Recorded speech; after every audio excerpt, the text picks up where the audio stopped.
Set 3 update tayo ng laban ng Creamline Cool Smashers kontra sa Akari Chargers, kung saan lamang nga ng 3 puntos ang Creamline Cool Smashers. Bagamat kahit sabihin natin na lamang ang Creamline, lumalaban talaga ang Akari Chargers.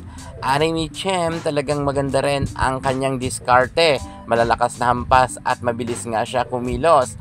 Pasok na pasok talaga ang kanyang mga puntos. Grabe rin talaga itong import na ito. Pero ang Creamline Cool Smashers, anong nangyayari sa inyo? Nakakatamad na mag-update at nakakatamad na mag-vlog.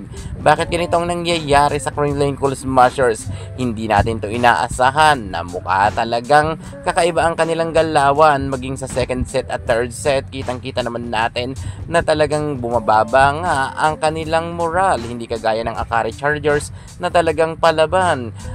Akari Chargers talaga ang mukha talagang mas malakas sa kasalukuyan, at ang Creamline Cool Smashers ay puro error nga ang kanilang naiaambag. Sobrang dami na talagang mga players na nagka-error ngayon sa Creamline Cool Smashers. Tots Carlos, baka hindi pa masyado okay, sana ilabas na muna. Si Michelle gumabaw na muna sana sa loob ng court. Actually magaling naman si Tots Carlos, pero mas believe ako kay Michelle gumabaw makipagbrasuhan. Pagdating nga sa duluhan na laban, sobrang ganda talaga ng ipinakitang performance ng ating Phenom superstar Alyssa Valdez. Talagang nakikipagsabayan siya kahit malakas nga ang import ng Akari Chargers. Lumulusot nga ang mga hampas ni Alyssa Valdez. Maganda rin sana ang opensa at depensa ni Alyssa Valdez, pero ang kanyang mga kasamahan ay medyo na-oolats rin.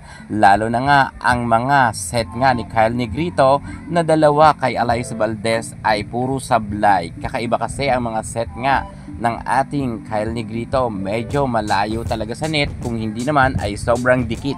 Kung kaya hindi rin nakahataw si Alyssa Valdez, at ang naging ginawa na lang ni Alyssa ay dinrap ball, at hindi naman ito pinagbigyan pa ni Anime Chem, kung saan nga itong si Michem ay pumuntos nga at tinapos sa 28 at 30.